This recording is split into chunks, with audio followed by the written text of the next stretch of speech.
창세기를 우리가 읽어보면 알 수 있는 것 중에 하나가 이것입니다. 하나님께서 천지 만물을 창조하실 때 모든 만물을 창조하셨습니다. 그리고 맨 마지막에 만드신 것이 바로 우리 인간입니다. 그리고 우리 인간에게 이렇게 말씀하셨습니다. 너희가 동산에 있는 모든 나무 열매의 실과는 임의로 먹으라. 이 말씀은 곧 마음껏 먹으라는 것입니다. 우리에게 무제한의 자유를 주셨습니다. 그리고 너희는 생육하고 번성하여 땅에 충만하라 그러셨고 온 만물을 다스리라 말씀하셨습니다. 성경에서 말씀하는 하나님께서 우리 인간을 이 땅에 만드시고 또 우리로 하여금 인간의 삶의 기반을 허락하신 것이 무엇이냐? 그것은 바로 자유입니다. 우리 모든 인간의 삶의 기반은 자유입니다. 그러나 깊이 생각해 봐야 할 것이 있습니다. 그것은 무엇이냐? 그 자유의 기반은 신앙입니다. 그 자유의 기반이 신앙이 아닌 것이 될 때 어떻게 되느냐? 아담과 하와가 사탄이 뱀의 유혹에 넘어갔습니다. 그리고 인간 중심의 삶을 선택합니다. 그래서 하나님처럼 되었나요? 무제한의 자유를 누렸나요? 그렇지 않습니다. 에덴 동산에서 쫓겨났고 죄와 더불어 먹고 마시며 결국 죽음이라는 멸망에 떨어질 수밖에 없었다는 사실을 우리는 기억해야 할 것입니다. 오늘 우리에게 주는 성경의 두 가지 세계관, 제가 늘 말씀드리지만 이 두 가지 세계관 외에는 없습니다. 다른 여러 가지를 사람들이 얘기하지만 없습니다. 하나님이 중심인 세계관에 살 것이냐, 아니면 인간이 중심인 세계관에 살 것이냐, 신본주의로 우리가 끝까지 살 것이냐, 아니면 인본주의로 살 것이냐, 이 둘 중 하나를 선택하며 그 길을 가고 책임도 결과도 자신에게 주어지게 된다는 사실입니다. 알고 계시죠? 아담과 하와가 이 땅에 창조되고 나서 인간은 신본주의를 선택한 적이 거의 없습니다. 계속 인본주의였습니다. 인간 중심입니다. 하나님 중심 싫습니다. 인간이 중심이어야 합니다. 출애굽한 이스라엘 백성들, 하나님의 선택으로 그들이 출애굽하였지만 알고 계시죠? 결국 그들은 하나님을 버리고 인간 중심의 삶을 선택하다 결국 다 멸망하였습니다. 목요일 우리는 매스컴을 통해서 이런 얘기를 들었습니다. 이 바이러스는 신앙과 종교를 가리지 않는다. 예배나 기도가 그 마음의 평화를 줄 수 있겠지만 바이러스로부터 지켜주지는 못한다. 방역은 신학의 영역이 아니고 과학과 의학의 영역이라는 것을 모든 종교가 받아들여야 한다. 코로나도 잡아야 하고 경제도 잡아야 하고 권력도 계속 잡아야 하겠지요. 그래서 우리 교단장이, 저희 교단이 대한민국에서 가장 큰 교단이기 때문에 한교총회 회장입니다. 지금 이렇게 얘기했습니다. 교회에서 감염자가 많이 나와 죄송하다. 그러나 방역에 최대한 협조하겠지만 교회의 본질인 예배를 포기할 수도 없다. 종교의 자유는 목숨과 바꿀 수 없다. 우리 믿음의 사람들 코로나 바이러스 반드시 잡아야 합니다. 그래서 저희 교회도 정부에 협조하기 위해서 예배를 정말 최소한으로 줄였습니다. 지난주부터는 완전 비대면 예배로 전환하였습니다. 이런데도 계속 전화 옵니다. 오늘도 9시 11분 시청에 전화 왔습니다. 목사님, 비대면 온라인 예배 하시는 거죠? 그렇다고 얘기했습니다. 그래도 확인하겠답니다. 가슴이 답답했습니다. 우리가 기독교인으로서 반드시 예배 또 교회 지켜야 합니다. 그런데 문제는 이 비대면으로 전환했더니 핸드폰이나 PC나 텔레비를 보니까 도대체 예배 드리는 것 같지 않다고 해서 오늘도 오시겠다는 분이 있었고요. 실제로 교회까지 들어오셨어요, 문까지. 근데 다시 돌려보냈습니다. 아직 교회 나오시면 안 된다고. 너무 마음이 아팠습니다. 우리가 세속 권력에 굴복하는 것이 아니라 예수님 말씀하셨죠. 뱀같이 지혜롭고 비둘기처럼 순결하라. 이 말씀 우리가 지켜야 됩니다. 아니 어떤 목사처럼 자기 집회에 나오면 코로나 바이러스 안 걸린대요? 걸려도 낫는데요? 이런 사람을 누가 따라가겠습니까? 우리 따라가지 않습니다. 그럼에도 불구하고 이 시대에 우리는 교회와 예배는 반드시 지켜내야 합니다. 비대면 예배 언제까지 갈지 모르는 상황입니다. 우리 교회도 온라인 예배를 위해서 거금을 들여 장비를 샀습니다. 그래서 이젠 됐겠지 라고 지난주에 생중계로 내보냈더니 그 화면에 뜹니다. 저작권 걸렸다고? 예.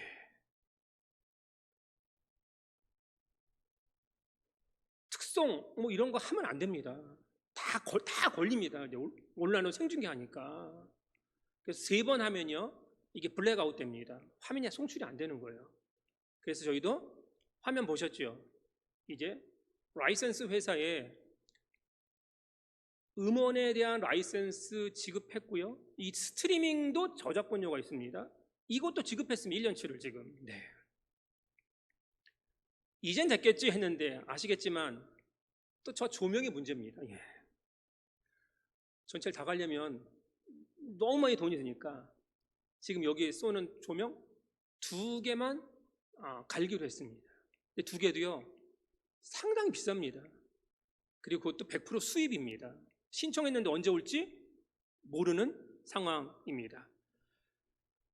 여러분 작은 교회는요 생방송 하고 싶어도 할 수 없습니다. 70%가 넘는 교회가 예배 못 드리고 있습니다. 지금 세상이 광풍처럼 교회를 공격하는 상황에서 교회 자주 모여서 코로나19 걸렸다는 빌미를 주면 안 되기에 우리 교회 장로님들과 의논하여 주일 예배만 드리고 있습니다. 정말 마음이 아픕니다. 여러분 잘 아시죠? 우리 인생을 살면서 가장 많이 하는 것이 말입니다. 우리 모두 다 말을 합니다. 근데 그 말은 어디서 나오죠? 말은 생각에서 나오는 겁니다. 근데 그 생각은요 어디서 나와요? 그건 이념에서 나옵니다. 우리가 어떤 말을 할 때요 의도하지 않고 하는 말은 없습니다. 다 의도돼서 말이 되어지는 겁니다. 그의 말을 잘 들어보면 그 사람의 생각이 어떻구나 라고 하는 것을 알 수 있을 뿐만 아니라 그 사람의 생각의 진원지인 그 사람의 이념에 대해서 알 수 있습니다. 그래서 우리는 압니다. 그 사람 말을 들으면 신앙이 있는지 신앙이 없는지. 우리 신앙인의 삶의 기준은 이념? 아니죠. 무엇이 기준이 되어야 됩니까? 말씀이 기준이 되어야 합니다. 참 많은 정치인들, 이름만 대면 아는 정치인들, 우리 교단 안수 집사님들이에요. 네. 말을 들어보면 신앙 없습니다. 네. 더 큰 문제는 지금 교회 안에 있는 참 많은 사람들조차도 그들의 삶의 기준이 말씀이 아닌 것을 많이 발견하게 됩니다. 물론 살다 보니까 육신 입고 사니까 인본주의에 또 사람 중심에 인권에 세상의 말에 세상의 인기에 서서히 침습되었습니다. 그런데 이제 침습된 게 아니라 완전히 잠식되어서 자기가 말씀이 기준이 되어서 사는 사람인지 아니면 세상이 기준이 되어서 사람이 중심이 되어 사는 사람인지 그걸 모른다는 겁니다. 판가름도 못하는 겁니다. 이런 사람들이 주위에 얼마나 많은 악 영향을 미치는지 모른다는 것입니다. 우리 교회도 암을 치료한 2분이 있습니다. 암에 걸리고 치료했던 분들이나 가족들이 가장 걱정되는 말이 어떤 말인지 아시나요? 병원에 가 정기적으로 진단을 받는데 의사들에게 가장 듣기 싫은 말이 뭐냐면 죄송합니다. 전이 되었습니다. 라고 하는 말입니다. 이 말은요 암세포가 정상세포에 전이 되면 정상세포가 뭘로 변하냐면 암세포로 변합니다. 우리 그리스도인들이 세상을 변화시키는 사람이 되어야 되는데 반대로 세상 사람이 세상이 완전히 교회와 교회 다니는 사람들을 변화시켰습니다. 전이 되었습니다. 예수님이 이 땅에 오셔서 사시는 동안 여러분 잘 생각해 보십시오. 예수님이 세상을 변화시켰나요? 세상이 예수님을 변화시켰나요? 십자가에 달리는 그 마지막 순간까지 세상이 예수님을 변화시키지 못했습니다. 우리 예수님이 세상을 변화시켰다는 사실입니다. 12제자를 부르실 때 길가에서 또 자기의 직업에 충실한 그때 부르실 때 그들이 그물을 버리고 다 버리고 예수를 쫓으니라 라고 하셨습니다. 한평생 죄를 지었던 예수님의 좌우편에 앉아있던 한 강도도 예수님의 그 모습과 말씀을 듣고 그 즉시 변화되었다는 사실입니다. 다메섹 도장에서 예수님을 직접 뵌 것도 아니고 예수님의 음성을 들었던 바울도 그 삶이 마지막 부르시는 그 순간 날까지 변화되었다는 사실을 우리는 기억해야 할 것입니다. 오늘도 우리는 인생을 살아가면서 참 많은 일들을 당하는데 이런 일을 처음 당합니다. 이런 일을 당할 때마다 우리는 늘 환경을 보지요. 그리고 그 환경 속에서 다른 사람들의 삶과 나를 비교할 때가 참 많습니다. 그래서 그래도 나는 행복한 거야 라고 하는 분이 있는가 하면 나는 불행해, 난 힘들어 라고 하는 분들도 참 많이 있습니다. 그러나 깊이 생각해 봐야 될 것은 이 세상이 전부가 아니라는 것입니다. 오늘 낭혜 집사님이 찬양을 했습니다. 화면을 너무 멀리 잡은 것 같아요. 네, 다 지나갈 겁니다. 우리의 인생도 다 지나가는 것 아니겠습니까? 이 지나가는 인생에서 도대체 우리는 왜 이렇게 성공에 메말라 있을까요?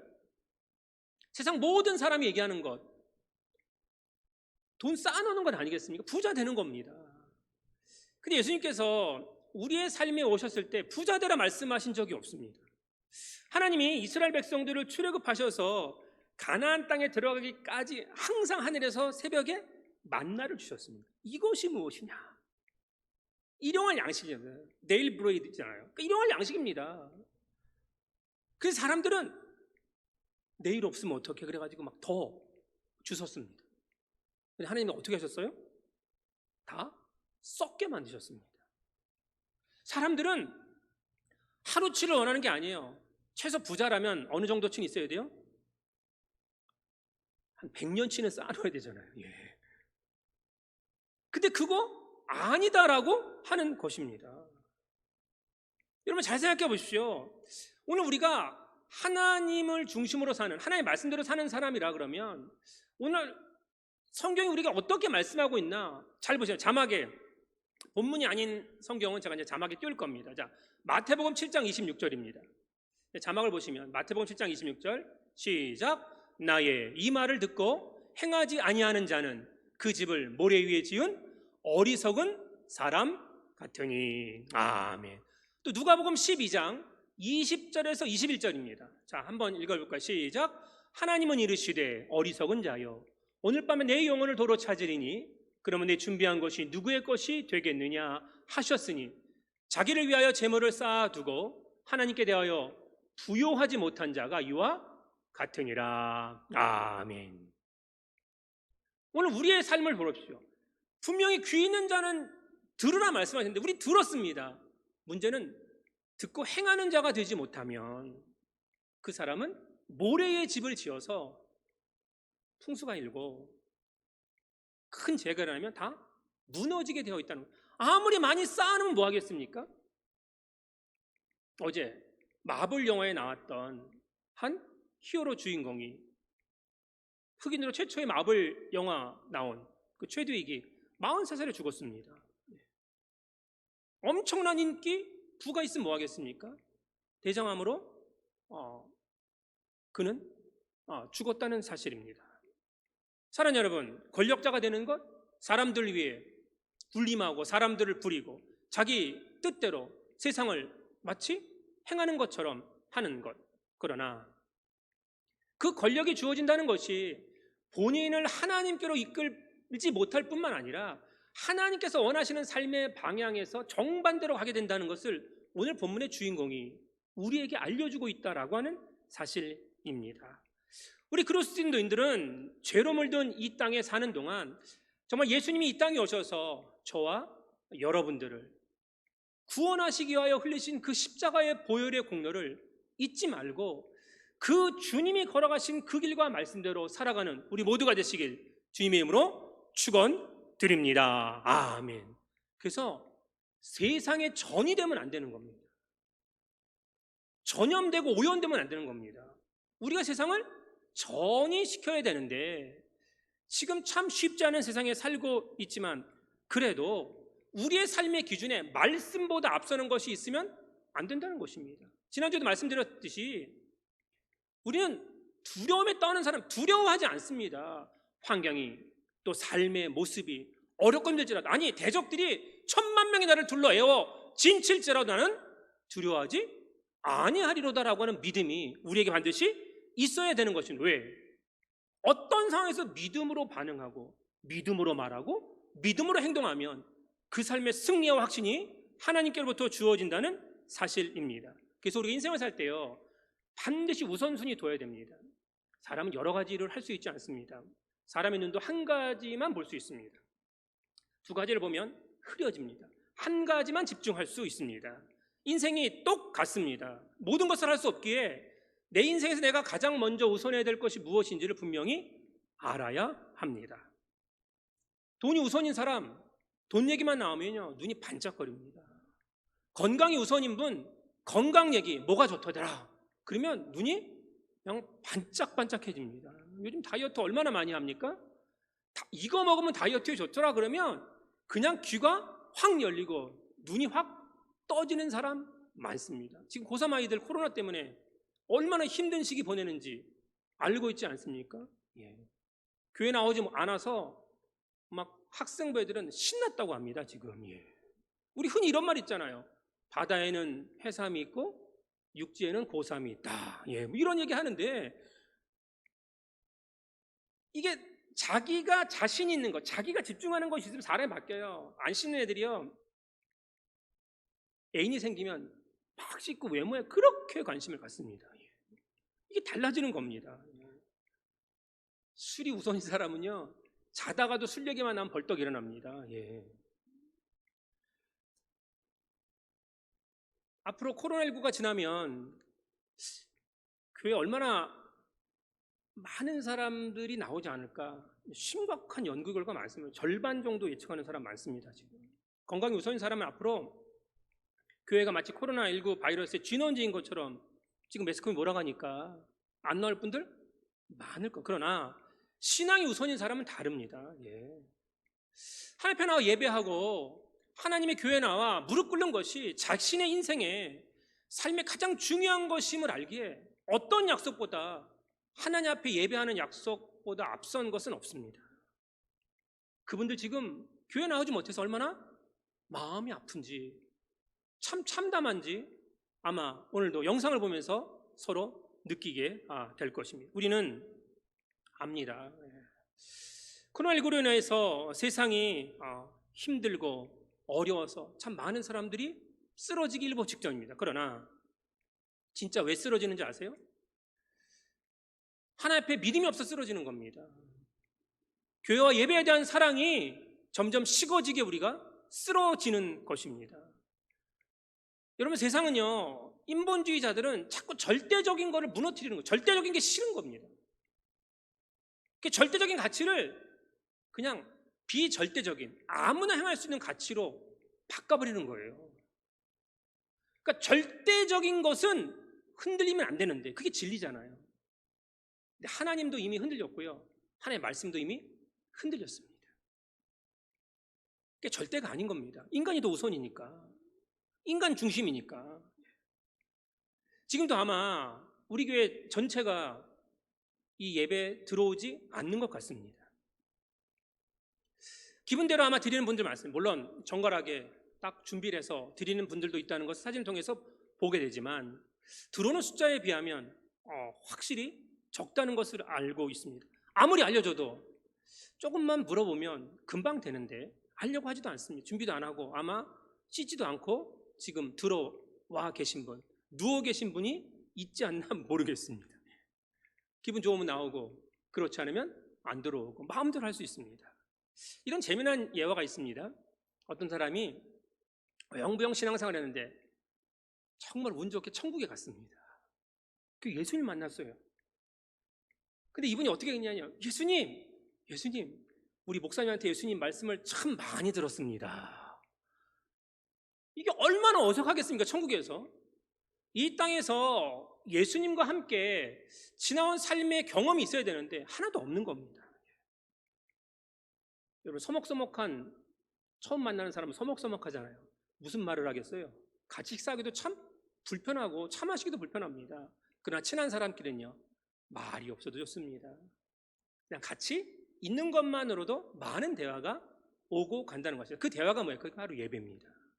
그래서 이 예배의 자리에 우리가 최선을 다해야 된다라고 하는 것입니다. 그럼 우리의 믿음이 있는지 없는지 어떻게 알 수 있느냐? 사사기 보면 나와 있습니다. 사사기 6장 36절에서 38절입니다. 자막에 띄우겠습니다. 자, 시작. 기드온이 하나님께 여쭈되 주께서 이미 말씀하신 같이 내 손으로 이스라엘을 구원하시려거든 보소서 내가 양털 한 뭉치를 타작 마당에 두리니 만일 이슬이 양털에만 있고 주변 땅은 마르면 주께서 이미 말씀하심 같이 내 손으로 이스라엘을 구원하실 줄을 내가 알겠나이다 하였더니 그대로 된지라. 이튿날 기드온이 일찍이 일어나서 양털을 가져다가 그 양털에서 이슬을 짜니 물이 그릇에 가득하더라. 아멘. 여기서 두 가지 해석을 할 수 있지요. 하나님께 부름받은 사사 기드온인데, 아니 하나님이 부르셨는데 당연히 믿음이 있어야 되는데, 왜 하나님 양털을 놓고 뭐 이쪽에는 적게 하고 양털은 안 적게 하고 또 양털은 적게 하고 이쪽은 마르게 하고 왜 이런 것을 했을까? 믿음이 없어서 그렇게 한 것이다 라고 해석할 수 있지만 반대로 해석할 수도 있습니다. 내가 지금 이 용사들을 이끌고 나가서 싸워야 하는데 이것이 하나님의 뜻인지 아닌지 정확히 알아야 될 그 마음이지 않겠습니까? 우리 모두 어떤 일을 행할 때요, 결정적인 순간에 이게 내 생각인지 내 뜻인지 내 이념인지 아니면 하나님의 생각이 하나님의 뜻이고 하나님의 명령인지 잘 분별 못할 때가 있습니다. 우리 흔히 이런 거잖아요. 믿어지지 않는데 믿어진다고 거짓말하는 사람들이 있습니다. 종종 아시죠? 성경 많이 읽는다고 믿음 생기는 거 아니거든요. 이건 하나님께서 우리에게 주신 전적인 은혜여야 되는 겁니다. 거짓말할 수는 없잖아요. 기도니 믿어지지 않는데 믿게 해달라고 지금 하는 게 아니에요. 믿어요. 그러나 하나님 주시는 확신이 내게 필요해요. 지도자가 확신이 없이 어떻게 사람들을 이끌겠습니까? 그때 하나님이 기도원을 도와주시잖아요. 기도원에게 하나님께서 300명을 붙여주시는 것 아니겠습니까? 진정한 믿음이란 하나님을 향한 사랑과 신뢰입니다. 그분을 믿기에 나에게 없는 믿음을 달라고, 전능하신 하나님의 능력을 달라고 기도하는 것입니다. 우리 모두 사랑을 해봐서 아는 거지만 사랑하게 되면요, 말하지 않아도 항상 자세가 그 사랑하는 사람을 향하여 움직입니다. 그 눈도 시선도 어떻게 돼요? 그 사랑하는 사람을 향하여 고정됩니다. 누가 뭐라고 할 필요가 없어요. 그냥 자동적으로 그렇게 됩니다. 그리고 그 사람의 말을 듣기 위해 귀를 기울입니다. 예수님께서 땅에 오셔서 끝까지 하나님의 말씀에 귀를 열어놓으시고 하나님을 향하여 눈을 고정시켰다는 사실을 우리는 분명히 알아야 한다라고 하는 것입니다. 우리 주변에 지금까지 함께 신앙생활하면서 참 믿음이 있었던 사람들인 것처럼 생각하는 사람들이 전혀 예상치 못한 행동을 하고 말을 하는 것을 종종 보게 됩니다. 그럴 때 우리가 혼란스러운 겁니다. 저 사람이, 저분이 믿음이 있는 사람이었는데 그런 줄 알았는데 말하고 행동하는 거 보면 아닌 것 같단 말이죠. 그럴 때 우리가 느껴야 하는 것이 뭐예요? 이겁니다. 진정한 믿음이란 악한 말과 악을 행하지 않습니다. 그럴 수 없습니다. 그냥 단지 하나님을 향한 믿음이 있는 것처럼 보여줬을 뿐이고 믿음의 귀가 열린 것처럼 행동했을 뿐이다라고 하는 것입니다. 믿음으로 하는 행동은요, 하나님의 뜻을 절대로 거스르지 않습니다. 그리고 믿음 있는 사람들의 특징 중에 하나가 뭐냐면 자신을 드러내지 않는다는 겁니다. 우리 종종 이런 말 듣게 됩니다. 누군가 와서 제가 기도하는 중에 집사님을 위해, 또 권사님을 위해, 장로님을 위해, 심지어 목사님을 위해 기도해 주라고 하셨습니다. 그래서 제가 기도하는 중에 제가 지금 어려운데 집사님한테 돈을 빌려달라고 말하는 음성을 들었습니다. 하나님이 이렇게 저에게 말씀하셨습니다. 근데 여러분 아시죠? 진정한 믿음이란 그 사람에게 이렇게 말할 필요가 없습니다. 언제나 왼손이 하는 것을 오른손이 모르도록 은밀한 삶의 모습을 보이고 있다라고 하는 것입니다. 하나님이 드러나느냐 아니면 그 사람이 드러나는 것이냐. 중요한 것은 그 사람이 어떤 기적과 이사를 행한다 할지라도 그곳에서 하나님이 드러나야 된다는 사실입니다. 근데 하나님은 드러나지 않는다. 그러면 그것은 아니다라고 하는 것입니다. 믿음으로 산다는 것, 우리 온 삶 하나님께 드리는 것 아니겠습니까? 우리의 시선이 하나님께 고정되고 우리의 귀가 하나님의 음성을 들으며 우리의 손과 발에, 우리의 몸의 모든 행함이 하나님의 뜻을 행하는 것이 나타나야 된다라고 하는 것입니다. 오늘 본문의 주저절이 무엇입니까? 많은 사람들이 22절이 주저절이라고 사는데 저는 아니라고 생각해요. 23절입니다. 가장 유명한 주저절은 23절 시작. 이는 거역하는 것은 점치는 죄와 같고 완고한 것은 사신 우상에게 절하는 죄와 같음이라. 왕이 여호와의 말씀을 버렸으므로 여호와께서도 왕을 버려 왕이 되지 못하게 하셨나이다 하니. 아멘. 이미 사울은 하나님을 하나님 말씀을 버렸습니다. 어디에 정확히 나와 있습니까? 21절입니다. 21절 시작. 다만 백성이 그 마땅히 멸할 것 중에서 가장 좋은 것으로 길갈에서 당신의 하나님 여호와께 제사하려고 양과 소를 끌어왔나이다 하는지라. 아멘. 이미 사울에게 있어서 하나님은 누구의 하나님이에요? 나의 하나님이 아니에요. 아브라함의 하나님, 이삭의 하나님, 야곱의 하나님, 나의 하나님이 아니라 누구의 하나님이에요? 당신의 하나님, 당신의 하나님이요. 그러니까 하나님의 말씀을 버렸습니다. 오늘 우리의 삶을 돌아보면 아니 나를 드린다. 근데 하나님 말씀을 버린 사람들에게 나타나는 것이 뭐예요? 이런 것이죠. 자기가 드러나기 위해서 나를 드린다라고 하는 그런 말을 하는 분들이 가끔 있습니다. 그러니까 이런 것이죠. 우리가 정말 하나님께 드리는데 하나님께 드려질 정도로 가치가 있는 존재일까요? 이거 정말 깊이 생각해 봐야 됩니다. 그러면서 이런 말도 더하죠. 하나님은 전지전능하시고 천지를 만드신 분인데 하나님이 무슨 재물에 관심이 있느냐. 하나님은 재물에 관심이 없는 분이다. 성경을 읽어보니까. 그러니까 헌금을 안 해도 되겠네요. 그러니까 하나님 전능하시는데 나 같은 사람까지 무슨 일을 하느냐라고 하는 겁니다. 근데 이렇게 말하는 이분의 저희가 무엇일까요?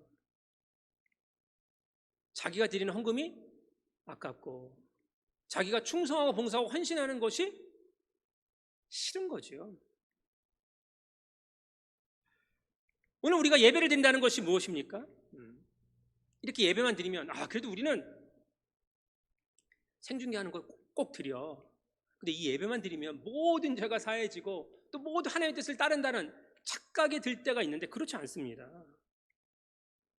하나님께서 우리를 원하시고 하나님의 사람으로 계속 부르시는 이유는 무엇일까? 우리의 부족을 채우시기 위해서가 아니라 하나님 우리를 사랑하시기 위해서입니다. 그것도 특별히 사랑하신 사람을 부르시지 않습니까? 부르시기에 우리가 하나님 앞에 가는 겁니다. 내 선한 것이 없고 내 능력과 힘으로 모든 것을 할 수 없을지라도 하나님이 나와 함께 하시는 그것만으로 내 모든 것을 하나님 앞에 드릴 수 있고 함께 일치할 수 있다는 그 기쁨이 우리 가운데 있게 된다라고 하는 것입니다. 여러분, 인격이 반응할 때의 하나님의 역사가 이루어지고 함께하는 것입니다. 누군가 나를 보고 있다. 이거는 느낌이거든요. 이건 감각이거든요. 하나님 나를 보고 있다. 나와 함께 하신다라고 하는 것. 그러면 그 인격 앞에 우리가 절대로 잘못된 삶을 살 수 없게 된다라고 하는 것입니다. 오늘 본문에서 우리에게 말씀하는 것이 무엇입니까? 패역한 이스라엘이 왕을 달라고 얘기합니다. 하나님 필요 없다는 겁니다. 다시 인간 중심으로 돌아가려고 합니다. 사무엘이 그러면 안 된다고 얘기하지만 사무엘도 그 아들들의 패역함을 보고 말을 듣지 않고 결국은 하나님이 왕을 주시는데 그 왕을 어디 선택하세요? 가장 강성한 유다 집에서 선택하는 게 아닙니다. 가장 12집에서 작은 존재도 미미한 베냐민 지파에서 그 사울이라고 하는 이름 없는 사람을 뽑아서 왕을 만드셨습니다. 문제는 왕으로 지내다 보니까 이 사울이 교만해졌습니다. 하나님은 점점 보이지 않고 누구만 보여요? 세상과 사람들만 보입니다. 하나님을 신뢰하기보다는 사람들 앞에 인기를 얻기 원합니다. 이때부터 사울이 실수하는 것이 무엇이냐? 기다리는 것이 지루한 거죠. 이런 높은 사람들의 가장 큰 특징이 무엇이냐면 기다림에 익숙하지 않습니다. 자기 기분대로, 자기 결정, 자기가 최고 권력자니까 자기 마음대로 합니다. 근데 하나님은 그걸 원하지 않으시는 것이죠. 그러니까 사무엘이 오기를 기다려야 되는데 못 기다리는 겁니다. 아니 내가 왕인데 지금 백성이 자꾸 흩어지는데 백성들에게서 떠나면 안 된다는 것이죠. 그 절대 권력이 하나님께로부터 왔는데 하나님은 보이지 않고 사람만 보입니다. 그래서 결국 그는 하지 말아야 할 일을 하고 넘지 말아야 할 선을 넘습니다. 하나님의 명령은 들어오지도 않습니다. 누군가의 인정을 자꾸 원하는 사람들의 특징 가운데 하나 뭐냐면 바닥난 자존감입니다. 자꾸 다른 사람부터 인정받으려고 하는 겁니다. 그리고 누군가로부터 건설적인 비판도 용납하지 못하는 사람이 있습니다. 피터 윌슨이 쓴 책 가운데 이런 게 있어요. 하나님인가 세상인가. 그러니까 다른 사람의 사랑과 인정이 자신의 깊은 욕구를 채워주리라고 기대하며 사는 사람들의 세 가지 운명이 있답니다. 첫 번째 뭐냐? 평범하게 될 운명입니다. 늘 대중들의 인정을 먹고 사는 사람들은 뭐냐? 평범하게 살 수밖에 없다는 거예요. 특별히 그리스도를 따르는 삶과 세상과 대중을 따르는 삶이 같지 않을 때가 훨씬 더 많습니다. 예수님은 세상을 따르라, 대중의 인기를 따르라 말씀하지 않았습니다. 예수님 말씀을 따르려면 지금처럼 위험을 감수해야 할 때도 있습니다. 인기 없는 의견을 제시할 수도 있습니다. 흐름을 역행하는 거죠. 사람들을 화나게 해야 할 때도 있습니다. 다른 사람의 인정에 항상 의존하는 사람들은 예수의 말씀을 따를 수 없게 되는 거죠. 그리고 두 번째는 항상 다른 사람들의 인정을 채워서 사는 사람들, 인기인들, 유명 연예인들이죠. 탈진하게 될 운명이 공황장애 많이 생기는 겁니다. 누가 어떻게 얘기하는가? 항상 여론조사. 예. 여러분, 우리가 한 사람도 완벽하게 나를 인정하게 만들 수 없습니다. 쉽지 않. 함께 사는 가족한테 다 인정받으세요? 하나부터 열까지 다 좋으세요? 그런 사람이 어디 있어요? 어떤 사람한테 다 만족을 시킬 수 있어요? 만족시킬 수 없습니다. 그게 탈진하게 된다라고 하는 것입니다. 그리고 마지막 세 번째 뭐냐? 실망과 거절을 경험하게 될 운명에 처한다고 하는 것입니다. 인정에 중독된 사람들, 그러니까 사람에게 사람 중심인 사람들은 하나님의 말씀은 가치가 없는 거잖아요. 하나님의 말씀에 자기 가치를 찾으려고 하지 않습니다. 그래서 항상 어떻게 해요? 다른 사람에게 책임을 전가시킵니다. 요즘 우리 흔히 보는 거 아니에요? 책임 전가하는 거? 그런데 그럼에도 불구하고 어떤 인간도 나를 책임져 줄 수 없다라고 하는 것입니다. 오늘 우리의 삶, 중요한 것이 무엇입니까? 통계적으로 재미난 통계가 있습니다. 이혼한 사람들의 100%가 이것을 했습니다. 뭔지 아시나요? 이혼한 사람들의 통계에 100%가 이걸 한 사람이 이혼하는 겁니다. 뭐예요? 결혼한 사람입니다. 네. 결혼은 이혼의 첫 번째 원인입니다. 그래서 우리나라는 요새 이제 반지 안 끼는데, 어떤 서양은요 반지를 끼잖아요. 그러니까 약혼 반지, 그죠? 약혼 반지를 낍니다. 그러니까 이모션트 링이라고 얘기하고, 그다음에 결혼할 때 웨딩 링이라고 끼잖아요. 근데 이혼하고 나서도 반지 끼는 거 아세요? 이혼하고 나서도 반지 껴요. 그게 뭐예요? 서퍼링입니다. 고통의 반지라는 거예요. 고통의 반지. 오늘 본문이 말하는 이스라엘의 초대왕 사울의 문제점은 무엇입니까? 하나님의 사랑과 선택을 받고 그가 왕이 되었습니다. 그런데 끝까지 하나님을 바라보고 하나님의 음성에 귀를 기울인 게 아니라, 하나님을 만족시키는 게 아니라 자신을 만족시키고 세상과 사람을 만족시키려고 합니다. 그러니 하나님 말씀 버리죠. 세상은 하나님 말씀 원하지 않거든요. 세상의 말에 자신을 맞춥니다. 어느 순간부터 하나님께 인정받는 것이 가치 없는 것이 되고 세상 사람에게 인정받는 것이 가치 있는 것이 되었습니다. 결국 비참하게 그의 삶과 그의 자녀들의 삶이 끝난다는 것을 우리는 알고 있습니다.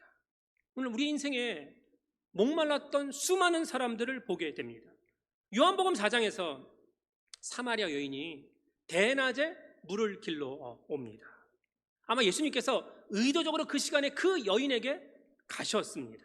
그 여인에 가서 예수님이 내 남편을 불러오라 말씀하자 이 여인이 뭐라고 해요? 나는 남편이 없습니다 라고 고백합니다. 그래서 예수님이 이렇게 말씀하시죠.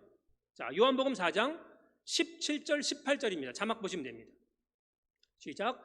여자가 대답하여 이르시되 나는 남편이 없나이다. 예수께서 이르시되 내가 남편이 없다 하는 말이 옳도다. 너에게 남편이 5이 있었고 지금 있는 자도 내 남편이 아니니 내 말이 참되도다. 아멘. 사람이 없이, 사람의 인정이 없이 살 수 없는 한 여인, 5번이나 결혼해야 되는 그런 상황, 그리고 지금도 다른 남자와 결혼하지 않고 지내는 그 삶의 모습, 사람으로부터 만족할 수 없다는 겁니다. 세상으로부터 만족할 수 없는, 그래서 그 세상을 도피해서 대낮에 나와서 물을 기를 수밖에 없는 이 여인에게 예수님이 다가가시는 거죠. 어떤 사람도 우리를 만족시킬 수 없다는 것을 성경이 말씀하고 있습니다. 그인의 모든 부끄러운 과거를 누구에게 얘기하겠습니까? 그러나 예수님은 아셨고 그 여인에게 복음을 증거하시고 그녀로 하여금 그 배에서 생수왕이 흘러 넘치도록 만들어 주셨습니다. 오늘 우리의 삶의 모습에 가장 중요한 것이 무엇일까? 하나님의 말씀이 내 안에 있어요. 하나님 말씀을 버린 인생은 어떤 삶의 모습이 있어도 올바로 완전하게 살아갈 수 없다는 것을 우리가 기억해야 할 것입니다. 분명한 것입니다. 이 말씀의 길에서 오늘도 우리가 어떤 삶의 모습을 살아갈 것이냐라고 하는 것. 사랑하는 여러분, 우리의 모든 죄를 용서하시고 하나님의 품으로 인도해 주신 그 예수 그리스도를 우리가 믿고 따르는 그 마지막 순간까지 저와 여러분이 정말 해야 될 것은 뭐죠? 하나님 말씀을 버리지 않기를 주님의 이름으로 축원드립니다. 하나님 말씀을 따라가야 됩니다. 그리고 그 하나님이 아브라함의 하나님, 이삭의 하나님, 야곱의 하나님뿐만 아니라 나의 하나님이고 또 여러분의 하나님이고 우리 자녀손들의 하나님이 되어서 끝까지 하나님으로 말미암아 하나님 때문에 승리하며 이 어려운 시기를 이겨내며 하나님의 거룩함에 도달하는 그날까지 다시 한번 힘과 용기를 낼 수 있는 우리 모두가 되시기를 주님의 이름으로 간절히 축원드립니다. 아멘.